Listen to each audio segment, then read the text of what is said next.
Bonjour à tous, merci pour votre fidélité, vous êtes les bienvenus. Comment allez-vous? J'espère que vous allez bien. Aujourd'hui, nous allons calculer le rang avec Microsoft Excel, avec trois exemples.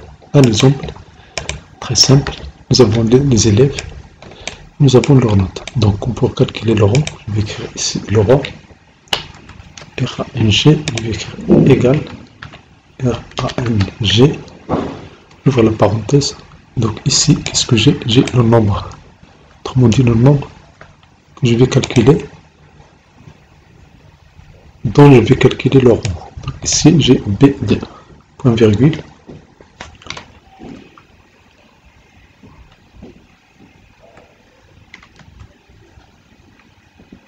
Et puis, je prends pour la référence toutes les notes. Ici, B2 jusqu'à B6. B2 jusqu'à B6, qu'est-ce que je vais faire ici? Je vais cliquer sur F4 pour fixer ce rang-là. Point virgule et l'ordre. Dans l'ordre, qu'est-ce que je vais avoir? Décroissant, bien croissant. Je prends décroissant, je vais mettre 0. Vous allez voir qu'est-ce qui va nous donner ça. Donc décroissant, les meilleures notes sont les premières. Les meilleures notes sont les premières. Donc voilà, j'ai 20, 15, 14, 16. Et vous allez remarquer que ici il y a 16 et 16. Nous allons régler ça dans un autre exemple. Troisième exemple.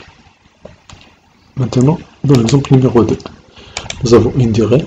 Supposons que vous avez un coureur, runner, player, et on calcule leur durée. Donc ce qu'on va faire ici, le rang, donc la même chose, on va faire égal RANG, j'ouvre la parenthèse, je prends cette durée-là, point virgule, dans B2 jusqu'à B,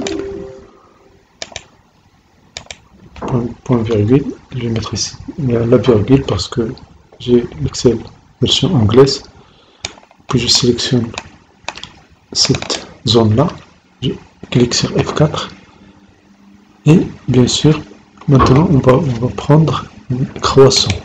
Pourquoi croissant? Parce que ça va nous donner les meilleurs, ce sont les plus rapides. Autrement dit, celui qui a dépassé 20 minutes dans la course, c'est lui le dernier.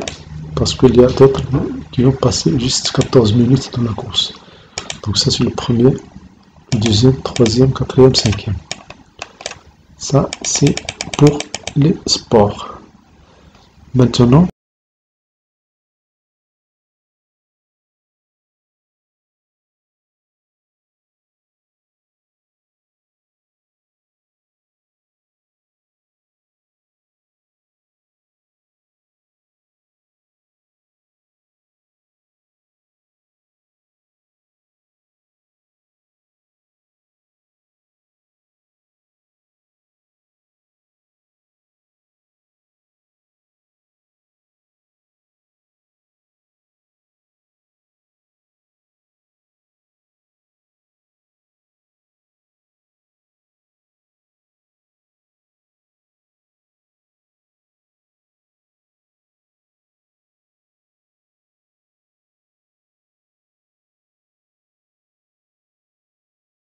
nous avons notre exemple ici, nous avons un vendeur et nous avons les montants.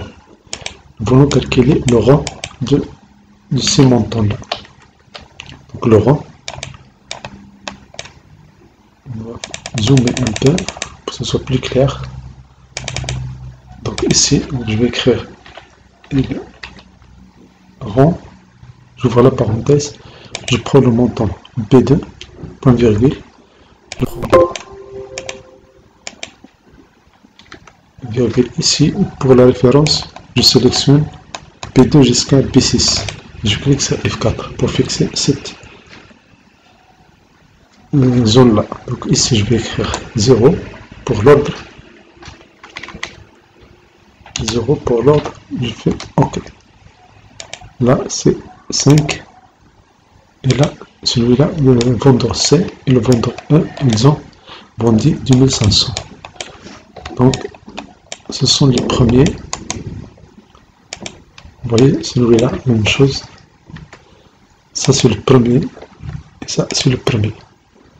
Maintenant, si on veut calculer l'ordre ici, sans répétition, rang sans répétition, rang sans répétition. Donc on va prendre celui-là, on va faire égal rang, j'ouvre la parenthèse, je prends B2, puis je passe la référence, je sélectionne B2, B4, point virgule, pardon, F4, je vais mettre 0, et là, qu'est-ce que je vais ajouter? Je vais ajouter LB.C. LB.C, je prends la plage, toute la plage, c'est cette plage-là, et point virgule, le critère, je vais passer à la première valeur, donc ici B2. Si je laisse ça,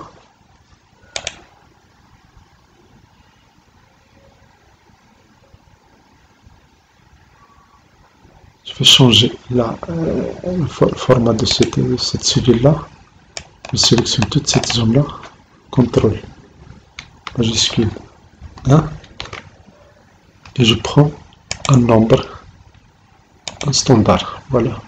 Et voilà, maintenant j'ai le sixième, cinquième, quatrième, donc ça ne marche pas.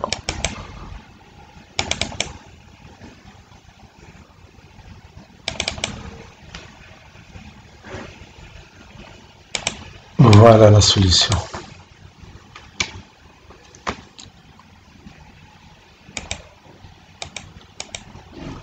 Remplissage, je vais mettre remplissage ici. La police, je vais écrire couleur blanche. Voilà. Donc l'astuce, maintenant, je l'ai trouvé. Donc je prends LB.C B2 jusqu'à B2 et je fixe le premier. Je vais le ajouter. Je vais ajouter le rang. Donc je vois le rang de cette valeur là B2, point virgule. Je prends toute la plage et je vais fermer.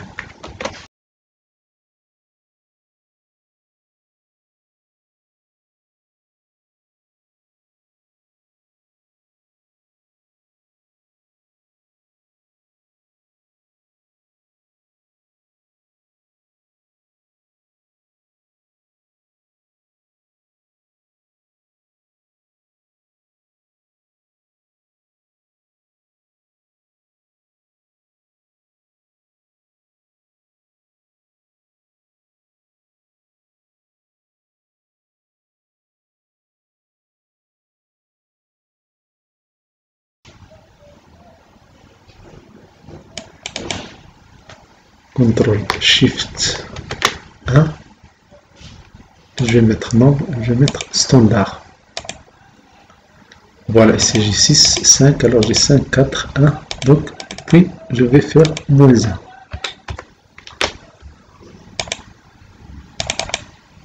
Et voilà, je copie, et voilà, et je copie ici. Donc voilà.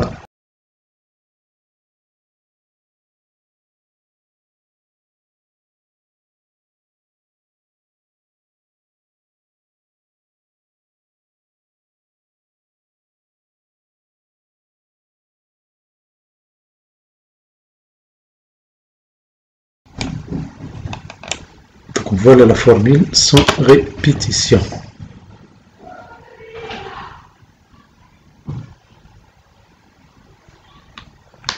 Merci pour votre temps, merci pour votre fidélité, merci de vous abonner à cette chaîne et à très bientôt.